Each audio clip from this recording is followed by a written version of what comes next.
160,000-მდე არის ინტრავენური ნარკოტიკის მომხმარებელი. როცა შენ ლაპარაკობ განკურნებაზე ნარკომანიის, აქ უკვე ძალიან დიდ შეცდომას უშვებ. ჩვენ აუცილებლად უნდა დავანგრიოთ მითი იმასთან დაკავშირებით, რომ თითქოს და უსარგებლოა ნარკომანის განკურნებაზე მუშაობა. ზიანის შემცირებაში მოიზმაზრებოდა პრაქტიკულად ის, რომ ნარკომანს არ ქონოდა რთულად საძებარი ნარკოტიკული საშუალება. არაერთ სპეციალისტს ნახავთ, რომელიც ამ სოფხედველობას ამკვიდრებდა. ეს მითი, რა თქმა უნდა, საბოლოოდ უნდა დაინგრეს. ყველა წამყვანი სოფლიოში ინსტიტუცია თulis რომ ჩანაცვლებით თერაპია არის ყველაზე დიდი მონაპოვარი დღეს ნარკოტიკებთან ომში. ზიანის შემცირება ამბობს ესეთ რამეს, მე ვაღიარებ, რომ არის ადამიანი, რომელიც მოიხმარს ნარკოტიკს, მირჩევნია შევამცირო ზიანი, რომელიც მოაქვს ნარკოტიკს, ვიდრე ვებრძოლო ამას. და ეს ზიანი არის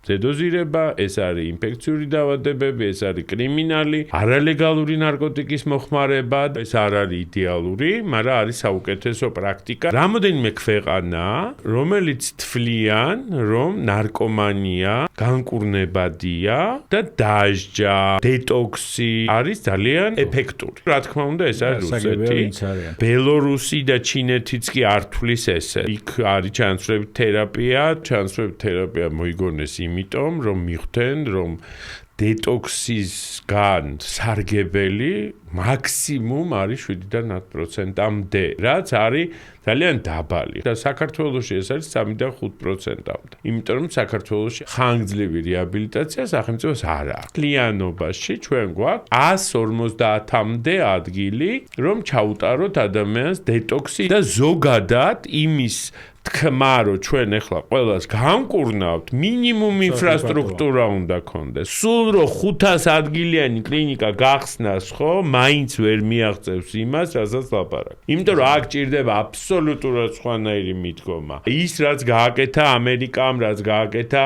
ინგლისმა, რატო იმად ნაკლებად უყვართ თავიანთ ხალხი? ანუ საქართველო მითი უნდა დაანგრიოს თურმე რომ ნარკომანიის განკურნება არ შეიძლება. ადვილად ხელმისაწვდომობას ნარკოტიკისადმი ეძახიან. სახელმწიფო შვებოდა ამას. სახელმწიფო 18,000 ადამიანი ყავდა სახელმწიფოს ჩართული ჩანაცვლებით თერაპიის პროგრამაში. 2005 წლიდან 55,000 ინტრავენური ნარკოტიკის მომხმარებლიდან 18,000 ჩავრთეთ ჩანაცვლებაში. ეს არის ძალიან დიდი მიღწევა.